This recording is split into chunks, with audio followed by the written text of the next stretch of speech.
Hey, thank you for joining me. Today I'm going to be covering one of my favorite games, Marvel Super War. I've been playing this game since it first came out, and I'm going to cover some foundations about the game and as well as show you some of my gameplay. Let's get it going. We are going to be taking a look at the ranked match. It's going to be Diamond Rank. This is one of my new accounts I created just for this, for Diamond Rank and above. Normally, the bands are centered around four main characters, which is Thanos, Doctor Strange, Mysterio, as well as Star-Lord. These are the common four that you will see that will be banned from Diamond and above. And following that, you might have some outliers like, for example, Juggernaut or Sith, sometimes Magneto as well. And these are, due to the current meta, these are some of the common ones that you will see that are being banned. You actually see that they have banned Luna Snow instead of the few that I've mentioned before, which means that since we are first pick, we are going to have dibs on the Doctor Strange. We're going to have Doctor Strange, Hawkeye, and Iceman on our side against the top four picks at this point, which is Invisible Woman, Vision, Iron Man, as well as Angel. The four of them are pretty squishy, so these will be an ideal candidate to kind of dish out additional damage in a very short amount of time. Angel's a slower jungler compared to Beast, so this will allow us a lot of space. We can farm faster, allow more growth on our MM or Archer in this case, which is Hawkeye. And so this will kind of swings the match in our favor. Okay, moving back to my power cores. This is going to be Unstable Radiation. I'm going to have Strike Particle, Repair Device, as well as Agility Boost. Now these are all important because we want these to have huge burst and huge movement speed as well. Generally, I just help to give them as much farm as possible, so I'm not full carry. The rest of the team will help end the game if it goes late game. Alright, the game is starting. So you see that I pan over to the right hand side of the screen for a bit. Now this is for me to see if there's a bush right here at this bottom pillar. Right, so the reason for that is so that you can see which buff is going to spawn at your bottom right hand corner as a jungle. So if there's a bush, it means that there's going to be a red buff, as you can see later on. Of course, like I said, Leaf is a very strong character early game as a jungle compared to Angel. So this, you have a choice to make once you've taken your red buff. Either you can choose to invade, or you can go straight to your blue buff. I normally tend to ignore the other minor creeps in the jungle first, just to make priority of the two different buffs across my jungle.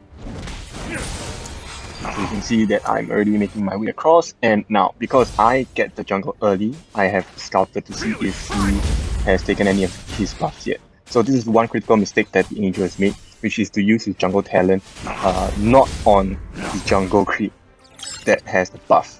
So this means that I'm going to be very patient and I'm going to stay here and be greedy. I'm going to steal it because my leech is up, that you can see on the bottom center of the screen. And now with that stolen, I'm going to make my way across and decide what I want to do next. Which in this case, I have a sprint buff, and this allows me to use my ultimate, which I've gotten after taking that jungle creep. Right, now I didn't get this kill, but of course, my team gets the first blood, and that's a job well done on my end already. And I didn't show this last part, but I almost got my own buff stolen by Angel. So here we are at the top tower, and luckily for me, Thing missed his ulti there. If he did hit me, I would have died at this point. Now, Thing against Venom is a hard matchup, and of course, yes, we got the kill, and I definitely survived this. Right, so Thing against Venom, it's gonna be hard for them to play against Venom because Venom late game, if you don't have anti-heal items, it's going to be very hard to deal with him. Now, there's a lot of butterfly effects in this game. So you can see just one mistake, being greedy for one creep, is going to cost me my life twice. So I missed the jump there, I had to burn my blink for it, and here you can see the level advantage is going over to Angel. So this is a butterfly effect from that first mistake that I made, and he's going to get 2 kills successfully on me. Right, so with that being said, Beast himself is a very scary character and he is able to deal a lot of damage. Now I'm gonna get spawned here, and I'm going to hope that Angel is gonna be greedy and try and take my red buff as I've done previously. And no, luckily for me, he did jump over, and you can see the amount of bursts that me and Venom are able to dish out, and I get a free kill 360 gold in my pocket. And this allows us to kind of move across the map with much more ease. Now another thing to note is that you can see that after not Invisible Woman, I go for Vision first. Now Vision has a skill that allows him to go invulnerable for a short period of time, which is why I held on to my Blink skill, and this allows me to finish him off. And this one I have to thank the Iceman. I would have died if not for him. He somehow managed to force an invisible woman to come back and go into his skill. This allowed me to escape. And you know, with this there was a lot of space that we created, and once we've gotten the Leviathan, this is an instant reaction from our whole team. I'm very happy for teammates that are like this. They recognize the situation itself, and we went straight to get our first Surtur of the game. Now Surtur has a certain number of skill sets that he will use, so the Flame Pillar is one of them, and you have to know how to dodge this. A lot of players don't really dodge this in the game, and I think it's a pity. And of course with this, save your leech every time you want to go for an objective like that. Now, the other thing is that once you've gotten Surtur, I tend to hold it, you can see, almost halfway.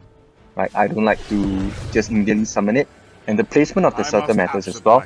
Down here you're going to see me travel towards the bottom right hand corner of the base spawn. This allows me to get the Surtur to go down on the bottom lane. As you'll see, he is already making his way there.